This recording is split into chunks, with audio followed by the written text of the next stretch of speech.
Welcome to Beacon of Speech. I'm Fred Hunt. That's Ted Coley. Hello, Hello, Ted Coley. Ted Coley. 2 episodes in a row. How about that? Yeah, we got a streak going. We're on a streak. So what's going on in the world this week? Oh, Ted, last week me and you did a post-show review, and I said I was a little disappointed because I felt a little sad and down at the end of the show. Now I was happy that we did the show, but I was a little sad and down. So to begin this show, what are we going to do to bring up the mood? I don't know. We're going to talk about nuclear war. Yay! Yeah. Nuclear war. We're gonna heat things up. The good times, right? Now, if we throw back to the 90s, do you remember when Ukraine declared war or declared independence? Do you remember that? Yeah. Okay, so the Iron Curtain falls and Ukraine declares independence.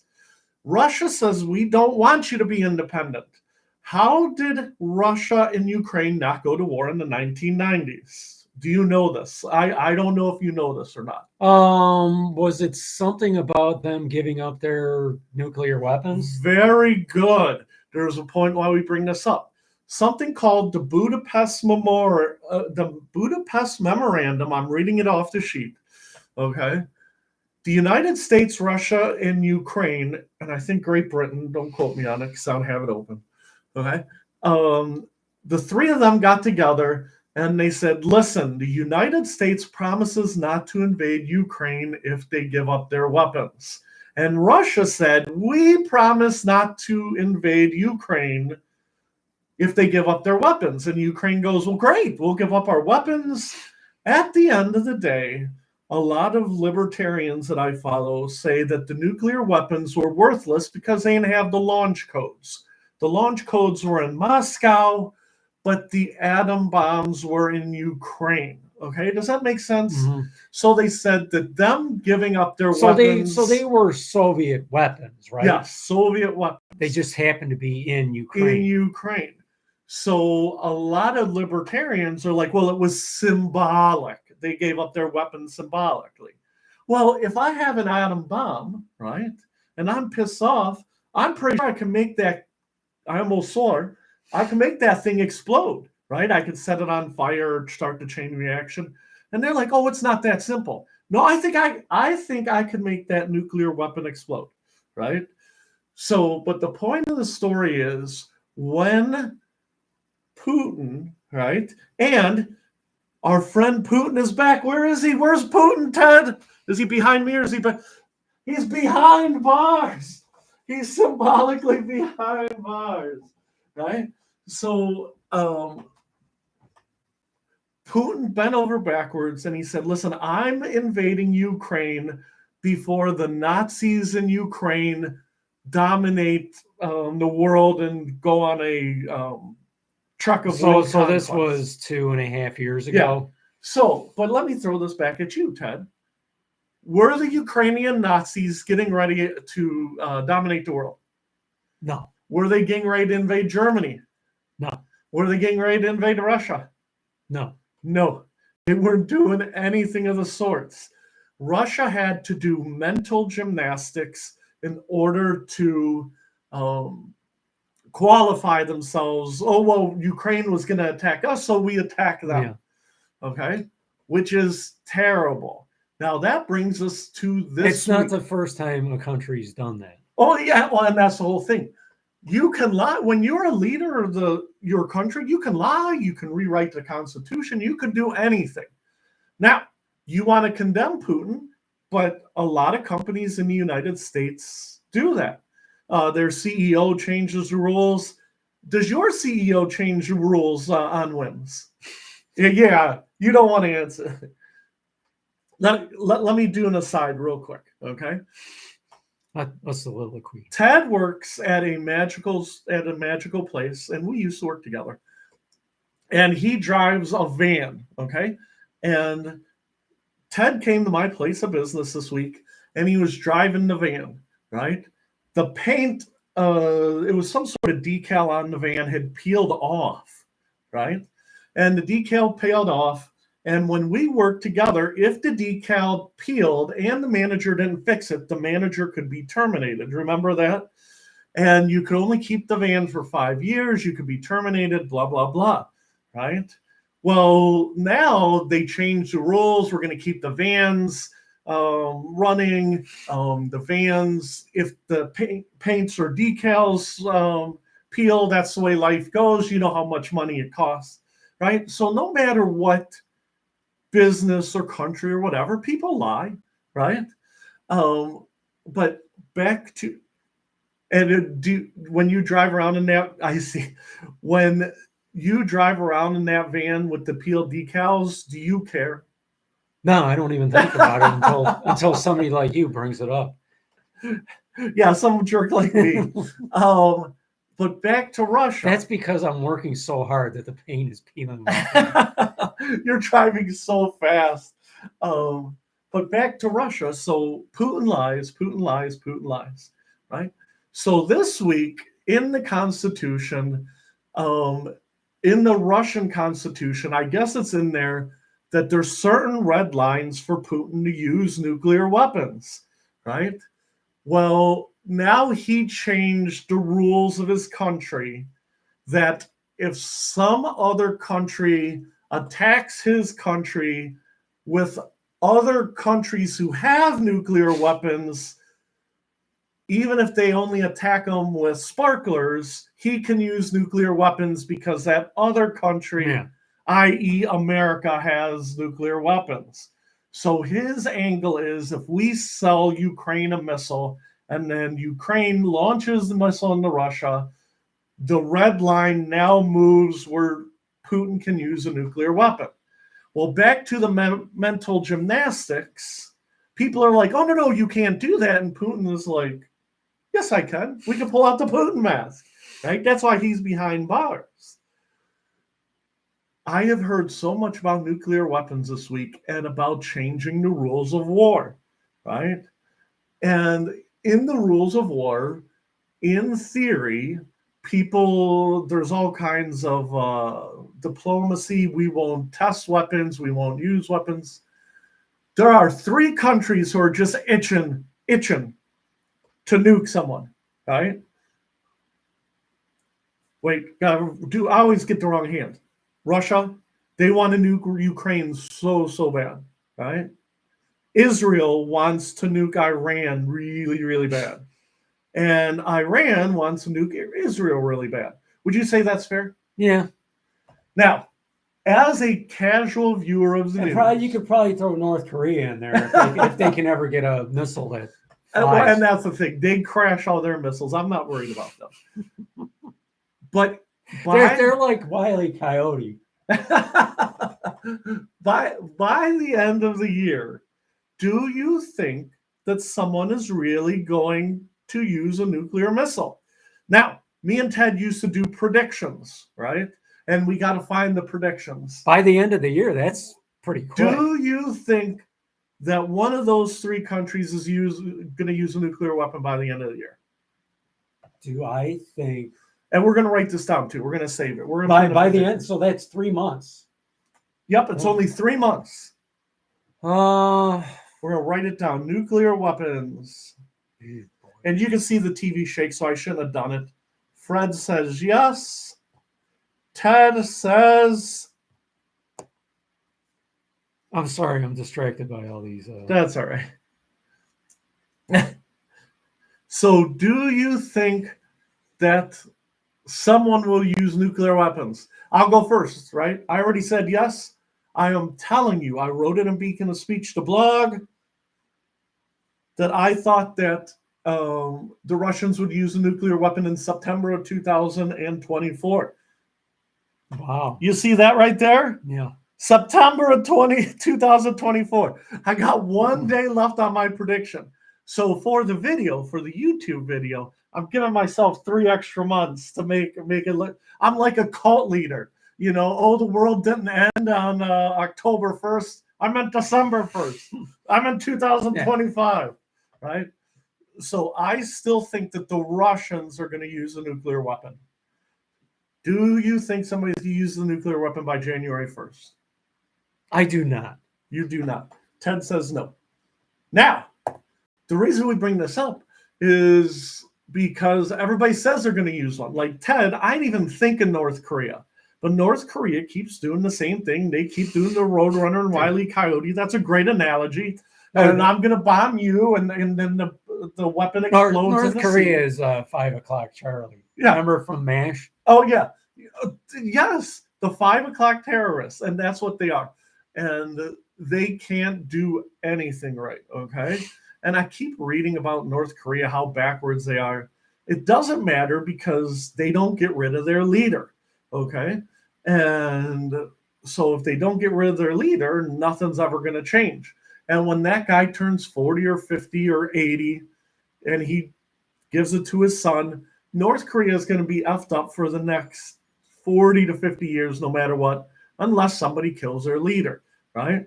Now, which brings us to Beacon of Speech today. This morning, I published an article. Israel sent some bunker busting bombs, right? And they blew up the leader of Hezbollah in Lebanon. That's how they did it with those bunker busters? And I'm telling you what, I was watching some of the videos, and instead of like gray smoke or... Oh, yeah, I saw that smoke. It was it was blackish, gray, red, and it looked like the smoke of hell, okay?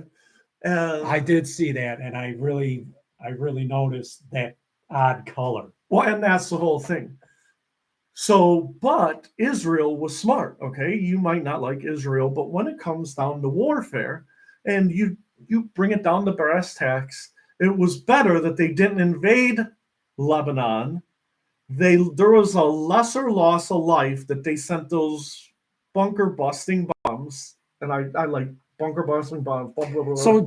So they knew for sure, or as close to for sure as you can get, that guy was there, right?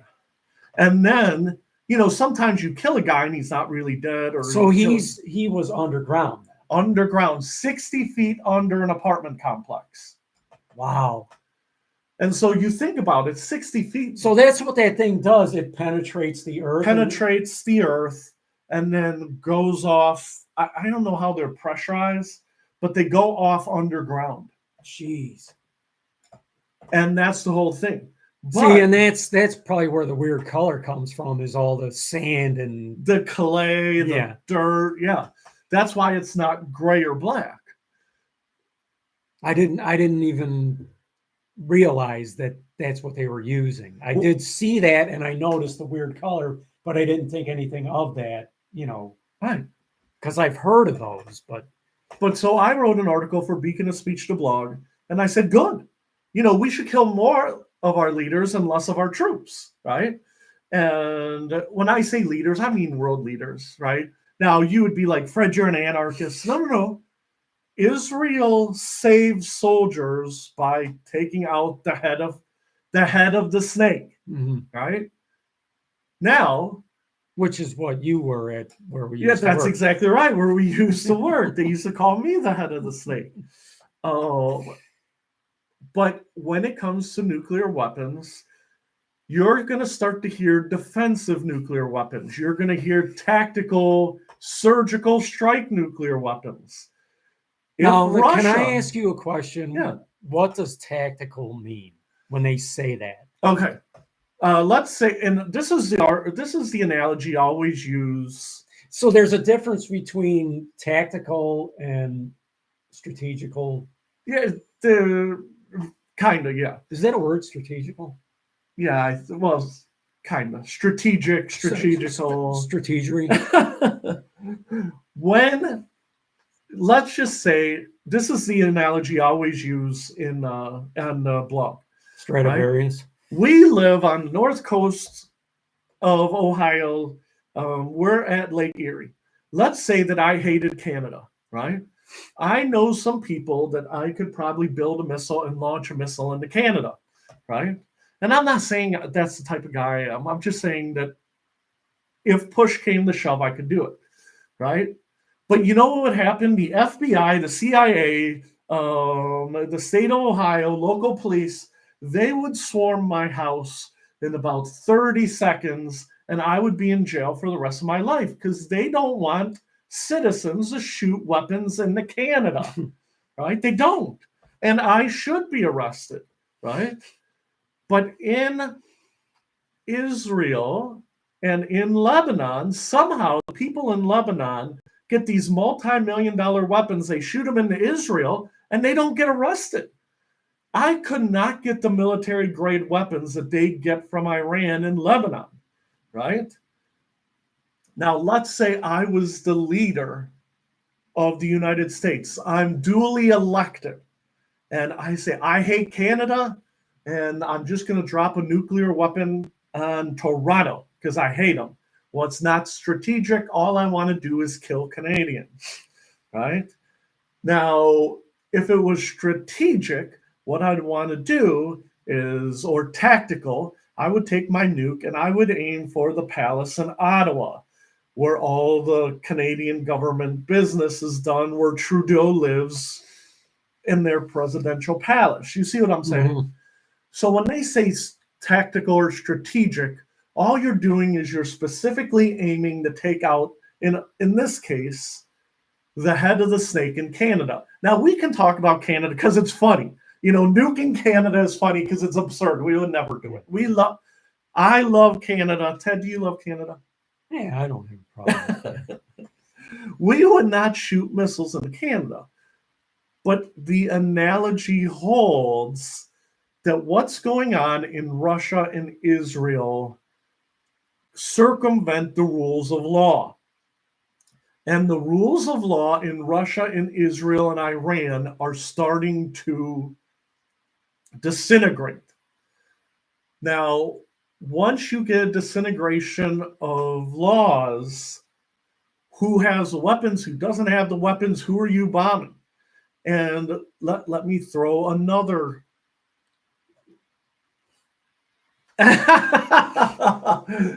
Thank you, Mr. Havoc. Mr. Havoc says no one will miss Canada. But once you're in Russia, because this is what I wrote, I really think that Putin wants to nuke the Ukrainian border on the Russian side. That way he kills Ukrainian troops. He claims the nukes in self-defense. And then other countries that support Russia, like China and India, would be like, well, what choice did he have? There were foreign armies on his soil. Now you're doing mental gymnastics again, because what else is in Russia besides Ukrainian troops? Russian citizens. Mm. So now you're nuking your own citizens, which is the plot of like 20 different horror movies, including, I'm drawing a blank. Is it Return of the Living Dead 1 or 2, where they nuke the zombies at the end?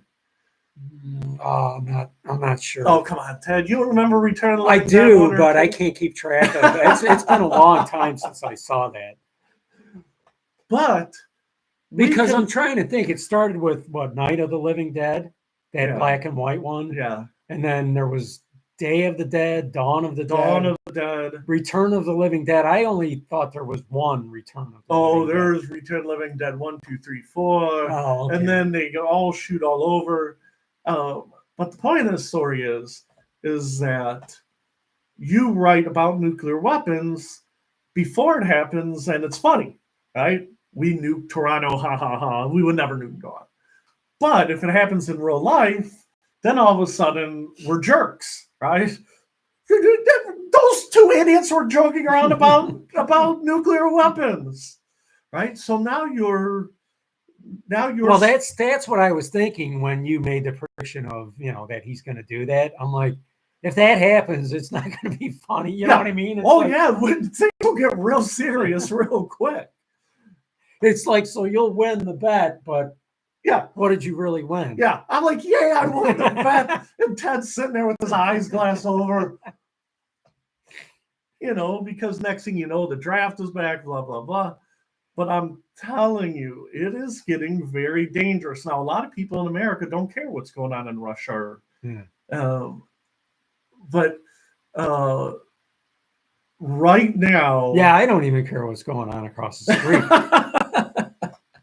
Right now, the whole point is that we're Big Speech. We can talk about whatever we want. We have zero power. And I want to be clear.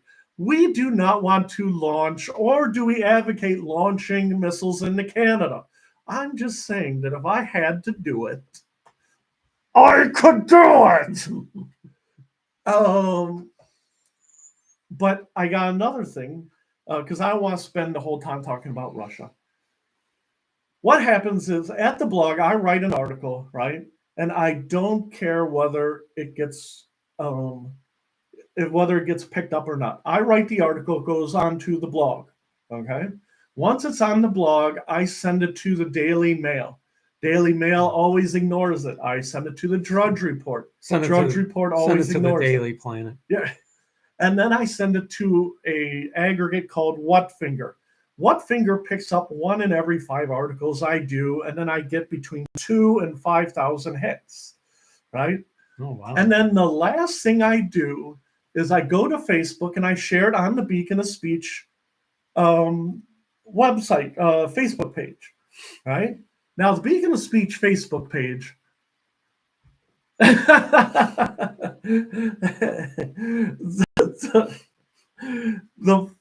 at the Beacon of Speech Facebook page, I put it on there and only 2 people read it, right? It is almost worthless to have a Beacon of Speech Facebook page, but here's the scam. So every time I post, it says step 1, post your article. Step 2, if you pay us $30, it'll reach 1,500 people. Not 1,500 people will reach it, but 1,500 people will look at it. So what Facebook is telling you, they will not promote your article unless you pay them to promote their article. I believe that X is moving towards that model also. Now, if we made money, I would not mind spending $30 if it resulted in more views. Now, let me ask you, I should know this. Is X, was that formerly Twitter? Yeah, X is Twitter. And so something strange happened this week. So I sent it to Whatfinger. They didn't pick it up. And then I posted it to Facebook, and 3 minutes later, it got banned, right? Well, how in the hell does an article that only gets 2 readers get banned in 3 minutes? Well, the article was called Marquis de Sade and Rich Privilege, right? And in the news this week is Diddy, right? So you know a little bit about Diddy, right? Yeah.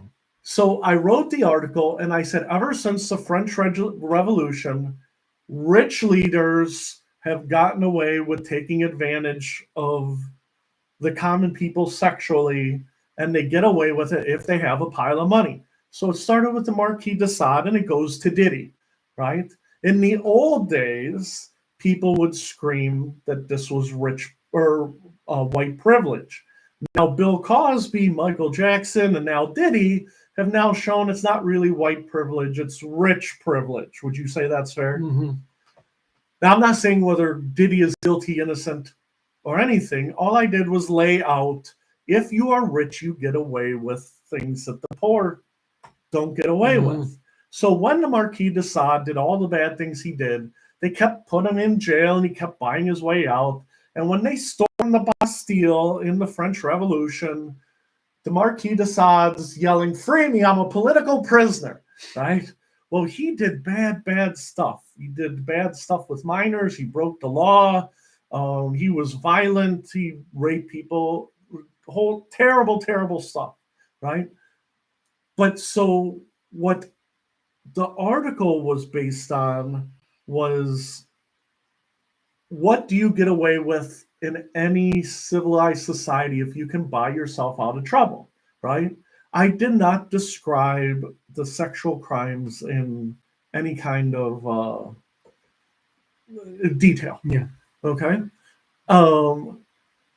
So I'm trying to, but when it got banned, I also put a link to Marquis de Sade's book, 120 Days of Sodom. So when my article got banned, I don't know if it's because I used the cover of a controversial album.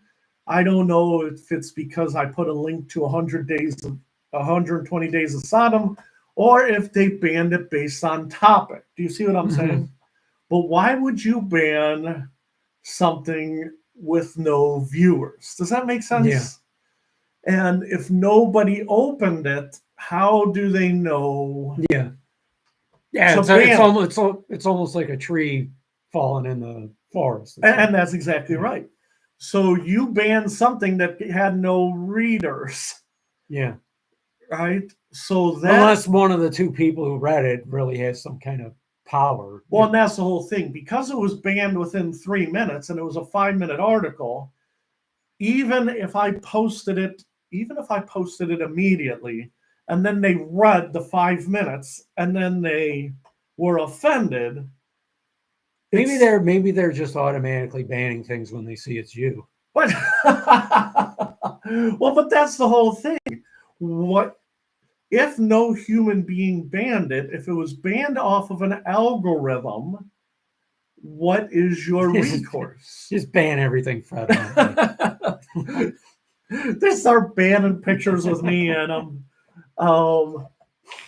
But it goes back to what can you talk about and what can't you talk about? Which again, back to the nuclear weapons, from nuclear weapons to sex, you have to be able to have a discourse, okay? Well, who decides on the discourse? Well, apparently Facebook deemed us, offensive. The thing is that I don't understand how we can be offensive if nobody watches, right? And that would be funny to hear you argue that in court. Back in the day, I used to run a pirate radio station when I was in my 20s, right? And I ran a pirate radio station, and I had a lot of alternative and metal music, right? And my buddy, he did it, but he did it with rap music. And he said, running your own pirate radio station is a catch-22. He goes, you can do whatever you want, but if nobody listens, nobody will catch you. Mm-hmm. As soon as you become mainstream, all of a sudden people are offended and they try and kick you off the air. So now, that's one of the ways you know you're successful is when people start pitching. Right. And we're going to talk about that at the end with this one right here. So remind me, we can talk about it now. Right now, what we do, we only have a few viewers, and we thank Mr. Havoc for viewing. He is our awesome fan, and we love him. And we have your fidget spinner from last week. It reminds me of what Rush Limbaugh used to say. He goes, nobody cared what I said before I had this radio show. Yeah. And the thing with Rush Limbaugh is, and I love Rush Limbaugh, but he wasn't always right. But he approached it like nothing he said was wrong. Even if you caught him being wrong, he'd be like, I was right. Right? There is some sort of ballsy admiration that I have for Rush Limbaugh. Even when he was wrong, he was convinced, well, I wasn't wrong. I was right. And then the world did not spin the way I thought it would. So let's go to, I'm going to skip what I was going to talk about next. The most popular YouTuber in the world, right, is a guy named Mr. Beast. He's got hundreds of millions of subscribers, right? And I don't know if you've heard of him or not, but what he does is he basically tortures people for prizes, okay? So just last night, I watched Mr. Beast video, and he put 2 people in solitary confinement for 100 days. And if you were able to survive 100 days in solitary confinement, you would get $500,000, right? Well, would you play that if that was a game show? Would you do that, Ted Coley? For how long? $500,000 for 100 days in solitary confinement in a room about as big as what we're in now.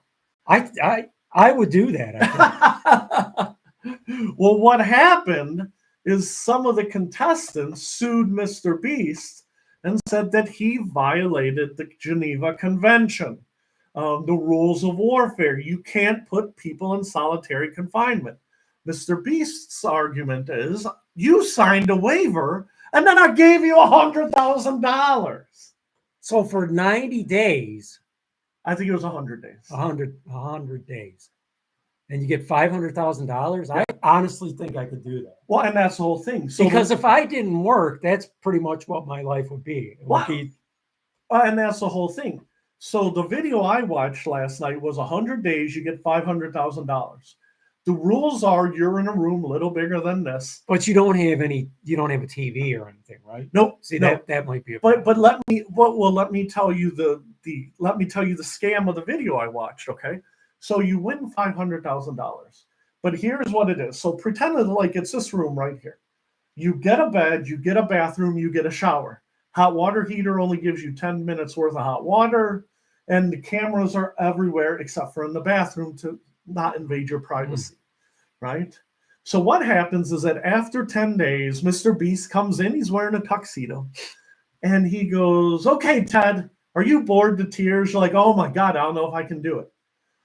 Ted, I will give you a TV set with 100 DVDs, but instead of $500,000, you only win $450,000. Will you give me $50,000? Now, the contestants that I watched, right, and you'll get a kick out of this story. The contestants that I watched, they said, no, we can do it, right? And he goes, well, here's a worthless TV just to remind you what you passed up. Well, the one guy was kind of handy. So what he did is he rigged the antenna so he could get free channels like you. That's what I do here. And so now he watches. So now he watched, I shouldn't say watches, but he watched the 7 channels that the antenna could pick up. He said for 20 days. So he's probably watching the same things that I'm watching. That's the point of my story. Which is also my point that I'm already halfway into solitary confinement. But so his argument is it was entertainment. We gave you money, right? And some people were like, well, I was injured and I only got $1,000. It doesn't matter. You're violating the Geneva Convention. You see what I'm saying? Mm-hmm. So this is really happening? This guy does this? Oh, yeah. If you want, because I watch Mr. Beast videos. I actually like Mr. Beast because he is an independent contractor. Okay, what he does is what he does, and he doesn't have to worry about a network. He doesn't have to worry about a streamer. If it's a bad idea, he does it. He fails, puts out the video. 100 million people watch him fail, right? And there's something to be said for his independent spirit. But if he gets 100 million views, who's to say that ABC, NBC, CBS aren't the ones who are complaining that, well, he does things that violate the Geneva Convention. We can't violate the Geneva Convention on ABC, right? But in my head, I don't think I could do it. Now, you said you could do it, but he has other challenges like fear factor. Can you walk across? Are you afraid of heights? Oh, yeah. See, that's where I would have a problem. And I couldn't. That stuff I couldn't do. Right. And there was one that was super simple. Like they had like 20 guys and they had a goal, right? Just a goal for soccer. And they would kick it in the goal and then they would make the goal smaller and then smaller. And then whoever won the smallest goal got $10,000 or $20,000, whatever. But it was just a small challenge. So the challenges can be small or they can be spectacular, right? So, but to me, that he violated Geneva Convention, at the end of the day, Mr. Beast is not a government, right? And Mr. Beast cannot keep you against your will. If you hit the magic button to say, I give up, I quit the game, say you quit after 37 days. You hit the button, you walk out, you don't get $500,000. So you wasted 37 days of your life. Where is he getting this money from? Well, that's the thing. Mr. Beast started when he was 15 years old, and he just did little YouTube videos. And I'm pointing towards the chat, like Kenny Havoc, right? And Tree Boy Billy. I didn't mean to do that. Sorry. They started small, and he would just play video games and then post it on YouTube, like we're talking and posting on YouTube. Then he started to come up with these games, And once he got a bunch of subscribers, he started to make millions from YouTube. Now, in order to make millions from YouTube, you have to have like 100 million subscribers.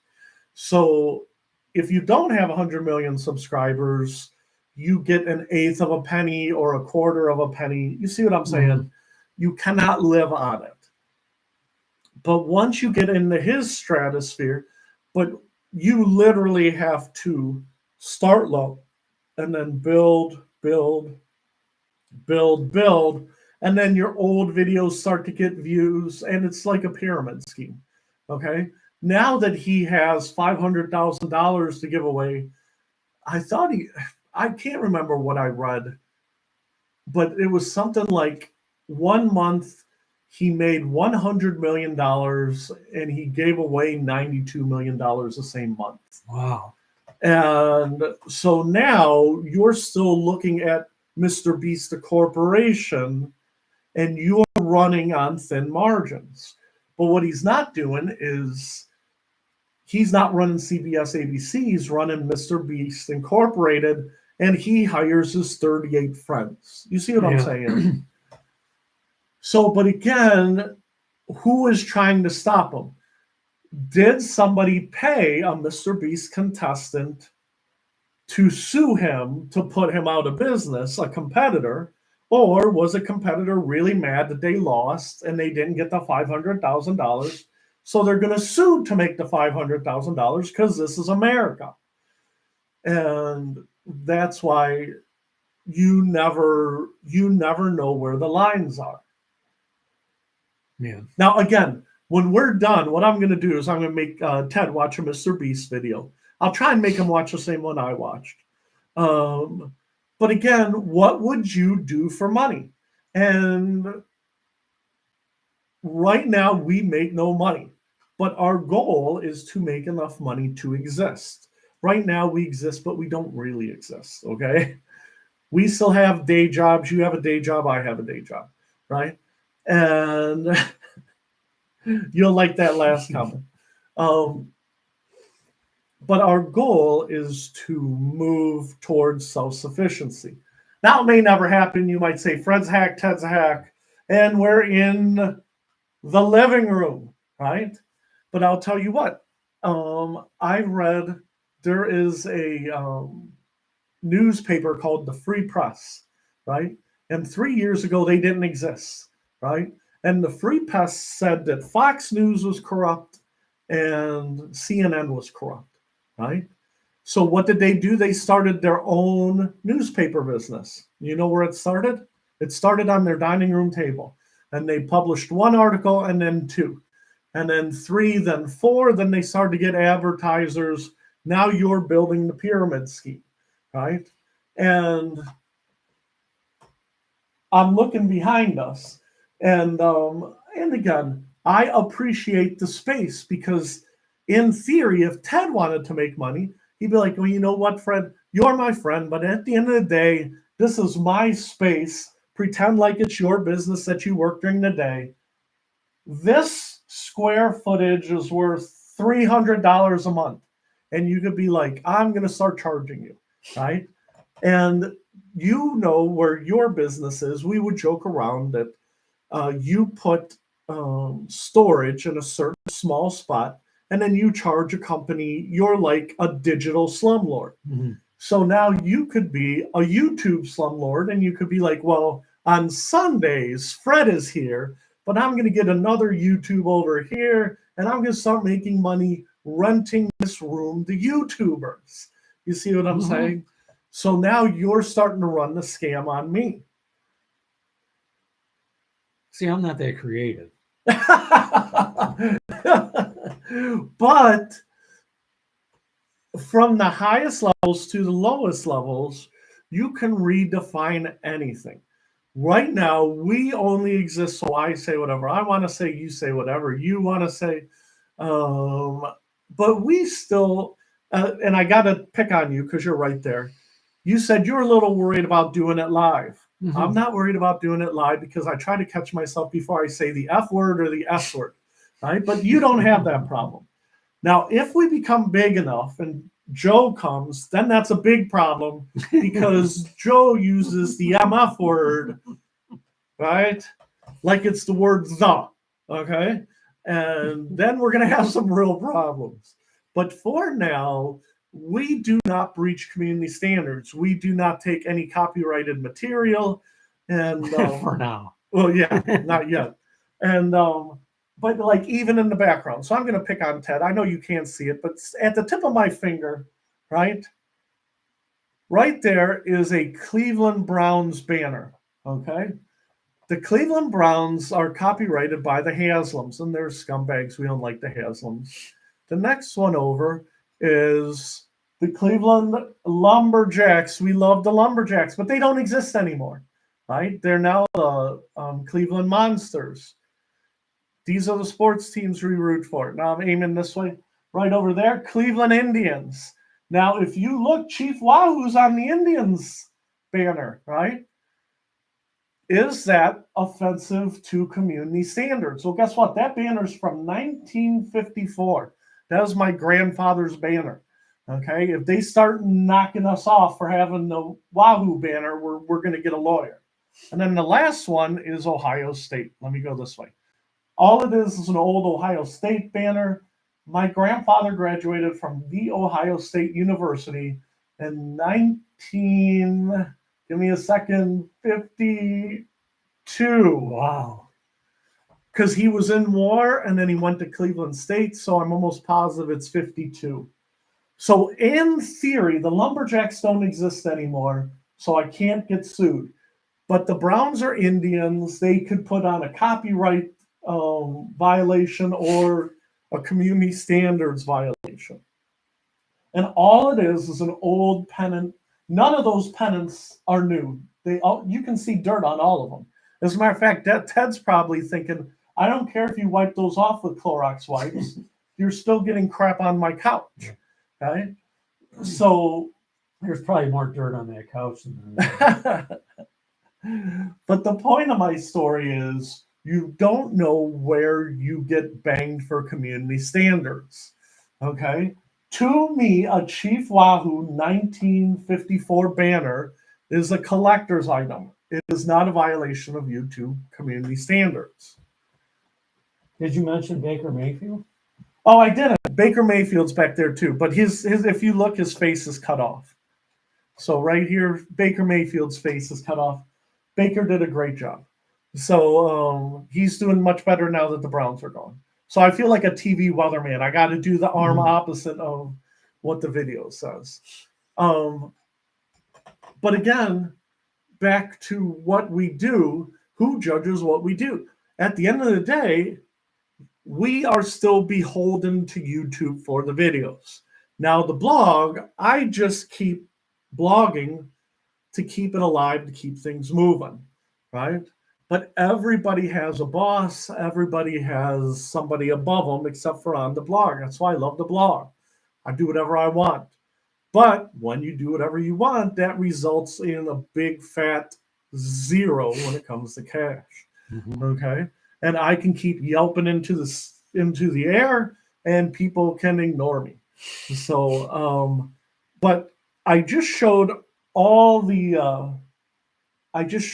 banners in the back. I want to go to our next topic. Are you okay if we go to sports? Mm-hmm. Okay. I do not love the Cavs. Okay. Again, football, hockey, baseball, college football, right? But you know who I love? I love Dan Gilbert. Okay. Dan Gilbert was from Michigan. He invested in Cleveland, did a great job running the Cavs, does a great job running the Cleveland Monsters. And we have no problems with the way he runs his business, right? He also is responsible for the casino. Ted, have you gone to the casino yet? I have not. I have gone a few times. I love the casino, okay? But I don't have, wait, I got to show. See this shirt?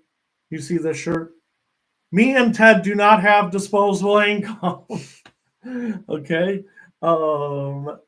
I do not gamble very much. I just don't.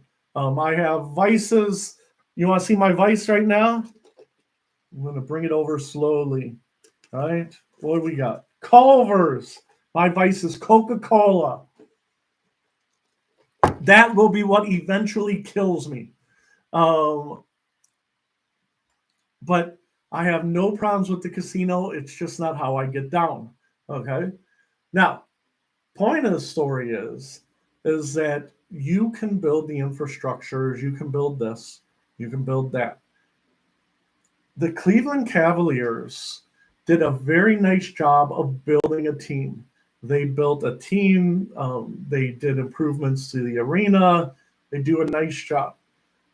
You know who thought they were bigger than the team? LeBron.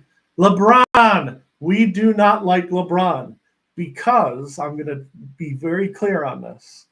When Michael Jackson was drafted by the Bulls, how many championships did he win for Chicago? Was it 6? Yep. When the Cavs drafted LeBron, how many championships did he win for Cleveland? 1. That's right. Because LeBron thought he was bigger than the Cavs. And every turn, he treated the Cavs poorly. Now, fans of LeBron would say, well, LeBron gave us a championship. LeBron is not some deity. He's some a-hole kid, right? Who was really good at basketball. And I write about this all the time on the blog, okay? There's a guy named Frank Tayu. Have you ever heard of Frank Tayu? No. He is the greatest indoor soccer player alive today, right? That's why I haven't heard of him. And you know how much money he makes a year? Let's see. I'll say 90 grand. No, about 50 grand. About same as me and you, Jeez. right? So if LeBron James... And he's the greatest indoor soccer player? Yeah. And today. So if LeBron was the greatest indoor soccer player, even of all time, guess who we're not talking about? We're not talking about LeBron James. He came at a time where he was very good at the second most popular sport in America. Because it's not baseball anymore. People just don't care about baseball. But I go see the Lake Erie Crushers. I just went to go see them for about 6 weeks ago. They had a nice season, made the playoffs, made a short run. Okay? Just like Putin in Russia, LeBron cannot be bigger than the game. And LeBron is bigger than the game. Or the team, and that's... So in a way, indoor soccer now is like the way football used to be 60 years ago. Yep. But I'm telling you, nobody believes me. I wish we had predictions up, okay? Do you remember when we were kids in the 70s? Do you remember watching Wide World of Sports and we would watch boxing? Did you ever watch boxing? Yeah, that was the agony of defeat. That's agony of defeat, Wide World of Sports. I used to watch boxing all the time. Now, granted, we didn't pay for the big fights, but I would watch the little fights. I'd watch the world fights, the Olympics, right? Boxing was huge when I was a kid. If I came over, could me and you watch boxing on TV right now? If I went to your TV and your 100 channels? No. No, there is no boxing because they say it's fixed, it's barbaric, it causes CTE, right? They said 99% of football players' brains have CTE when they do autopsies, right? What percent? 99. Oh, my God. At some point, not today, not tomorrow, but in the year 2070, 2080, football will turn into boxing, right? And there won't be high school football. There won't be college football. I take that back. There won't be high school football. There'll only be college football if you pay to play, right? They pay you to play. And then pro football, right? Because it's too big to go away. But there won't be 8th graders playing football anymore. Won't be high school football night. All that will be gone. because they will determine the CTE link, right?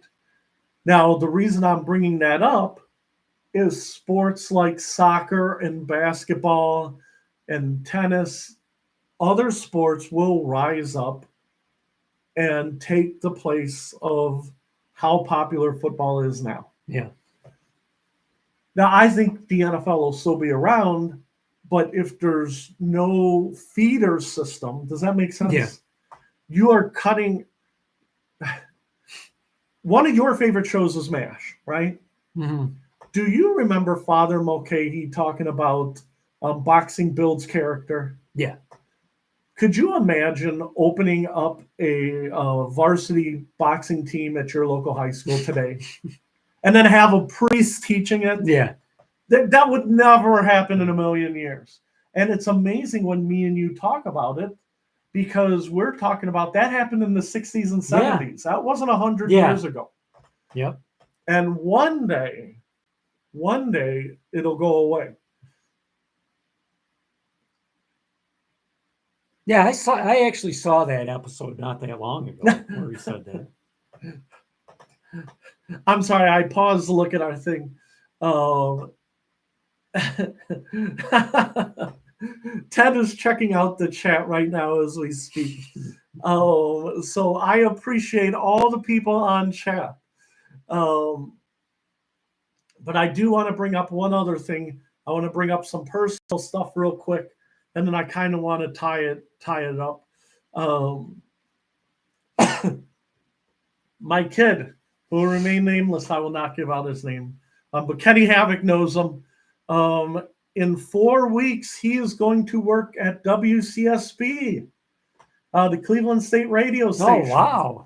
So Dad might be not having any listeners on YouTube, but I'm going to encourage you and give out times at the next YouTube video to watch my son on WCSB, Cleveland State University Radio.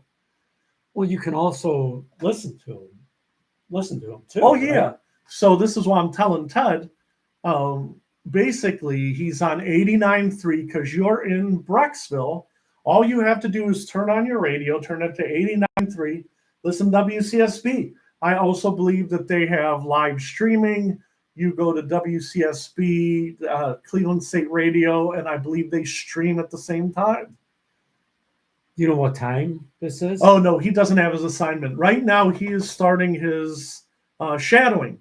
He's starting to shadow people. So I look forward to hearing him. And Ted will get a kick out of this. Ted loves classic rock, right? Ted loves classic rock. And my son mostly wants to play stuff from the 80s and 90s. Not classic rock, but stuff like Nirvana, Soundgarden, YouTube. Soundgarden. I didn't mean to say YouTube. Now my brain is starting to click. Soundgarden, Nirvana, Sonic Youth. I meant to say Sonic Youth instead of YouTube. So, but will you listen to WCSB?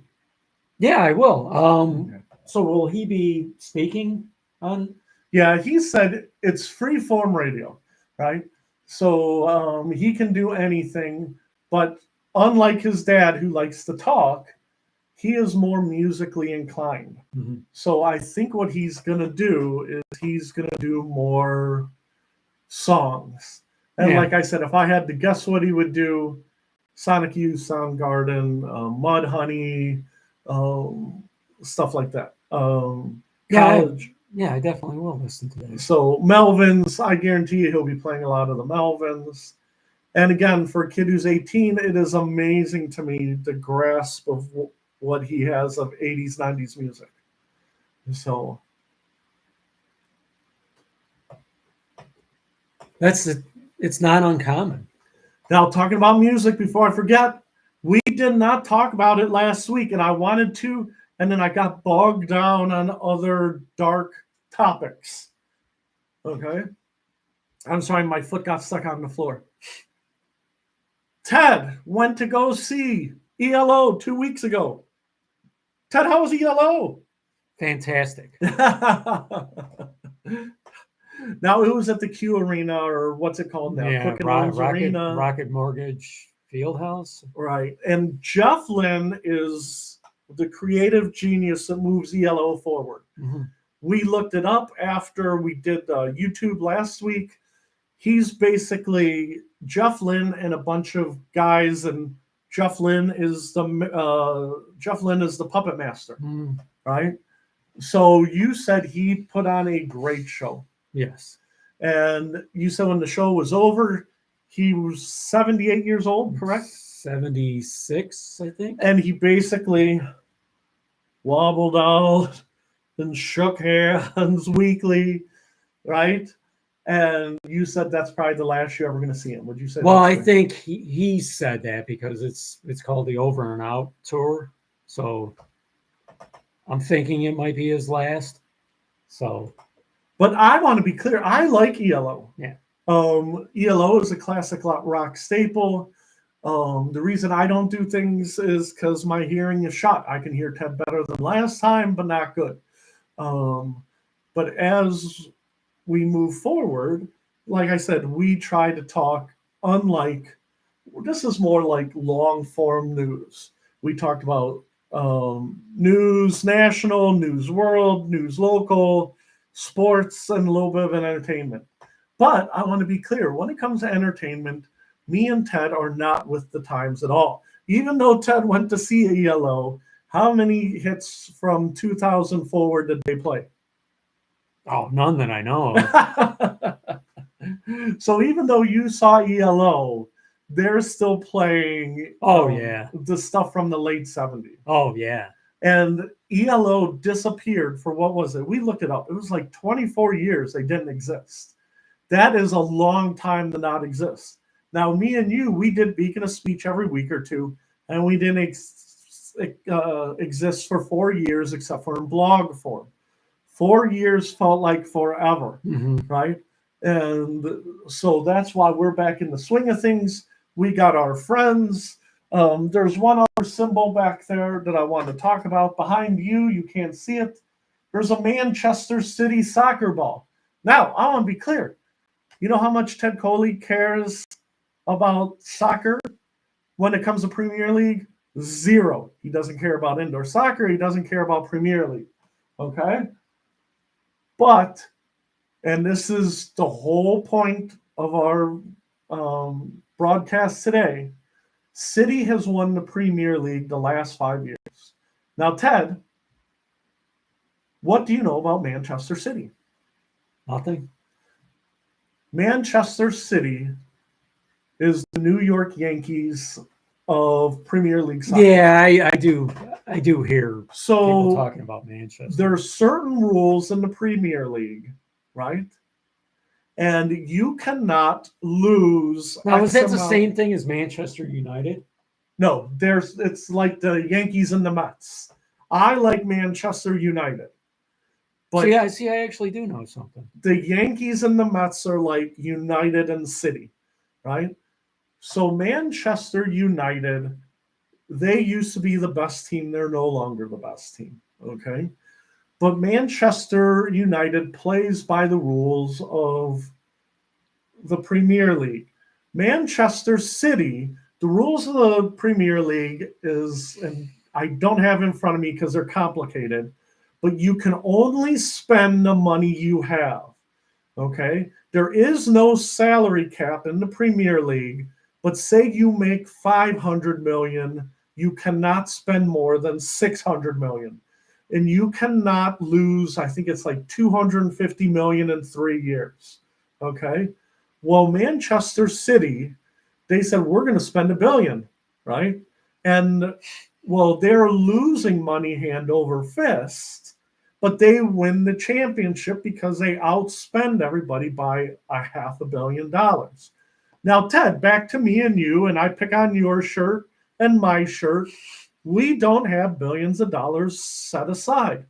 How is Manchester City able to flout the rules of the Premier League?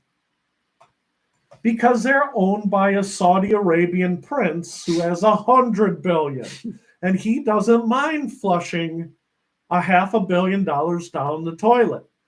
Well, what happens is that the poor teams in the Premier League, you cannot discipline the biggest team because they're too big to fail.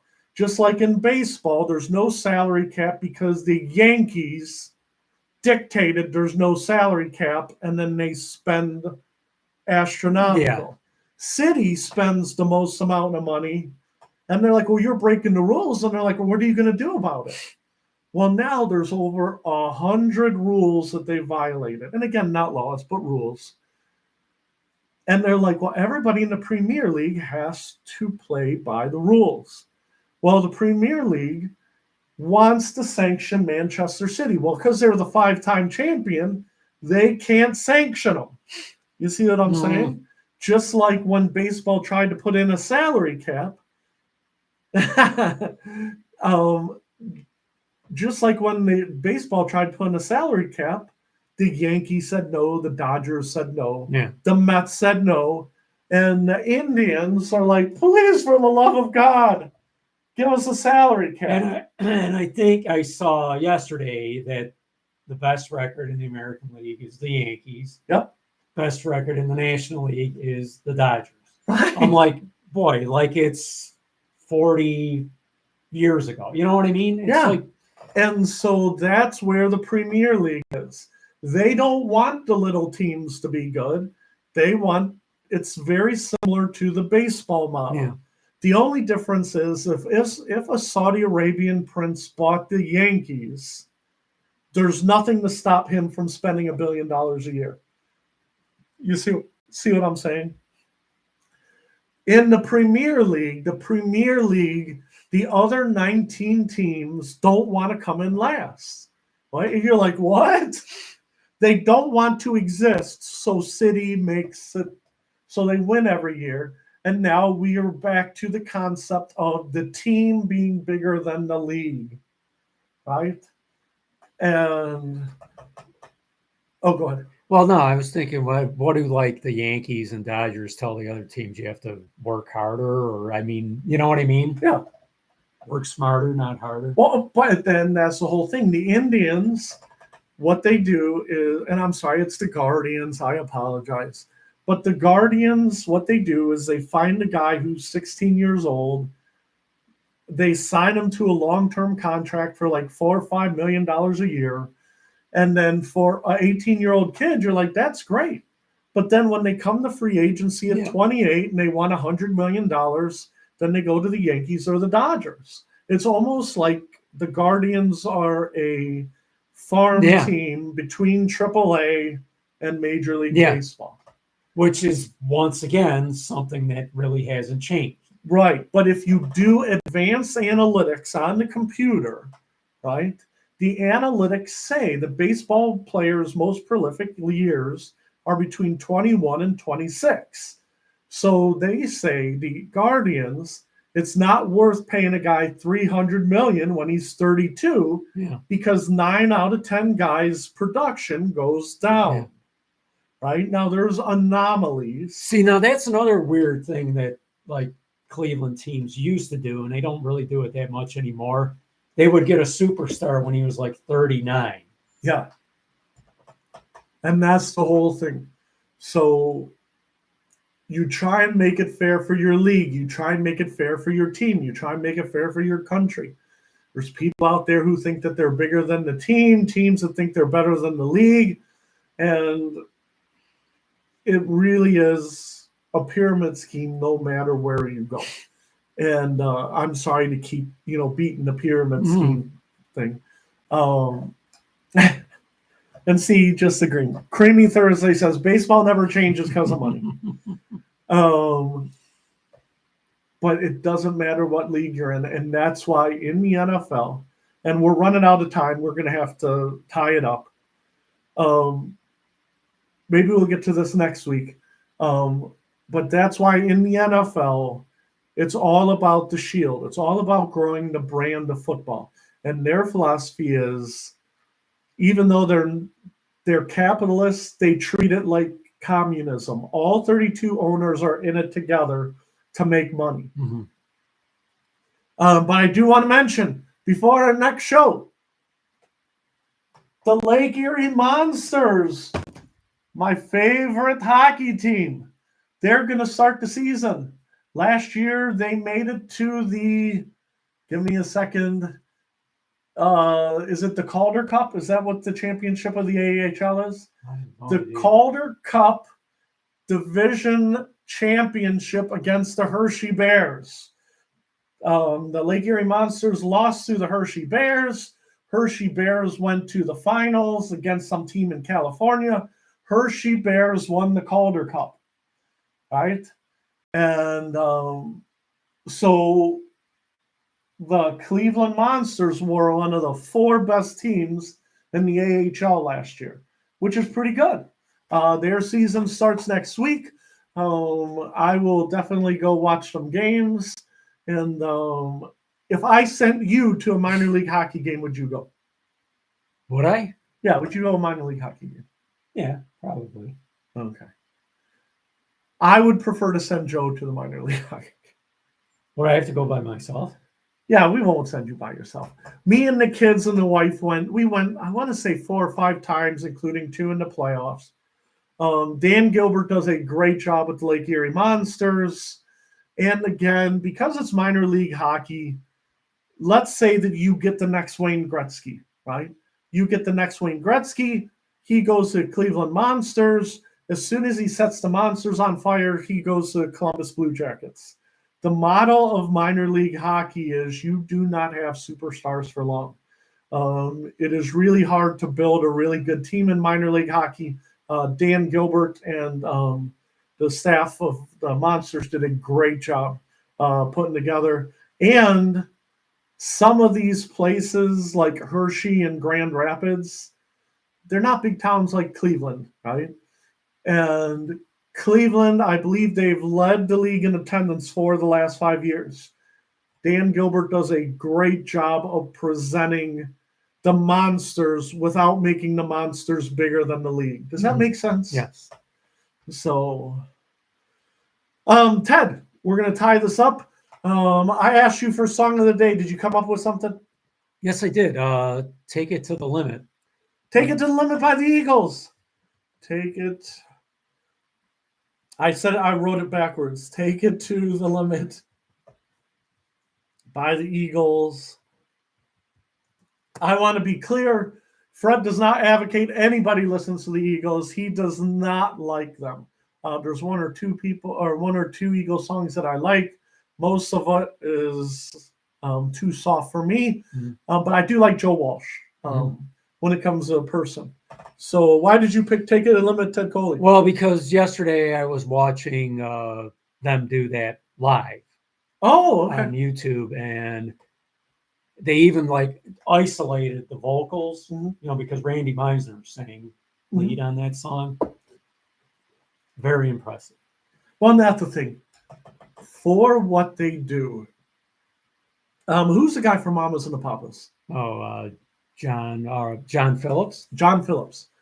John Phillips used to say the core of any song is the harmony. You have the harmony, right? And you harmonize. Even now, we were joking around about ELO, not having the new songs. Nobody harmonizes. Nobody. And there's something to be said when people go back to the 60s and 70s where you're creating a harmony. Oh, yeah. And the Eagles did a great job of telling a story and building a harmony across it. Now, some people would just make nonsense lyrics to build a harmony. I am the walrus, cuckoo, cuckoo. That's nonsensical. You built words into a harmony. But now people don't even try and do harmonies. No. And there's something to be said for building a harmony. So I appreciate Ted picking the Song of the Day. Take It to the Limit. Ted, just so you know, I'm going to leave some of my junk here, right? Hopefully we're back on the Beacon of Speech. We're back on the timetable. Ted, in 2 weeks, should we tentatively do it? Next week is my anniversary. Beacon of Speech in 2 weeks? Yeah. Let's do Beacon of Speech in 2 weeks. Thank you. Oh, I got to hit the end button. Wave, wave, wave. Goodbye.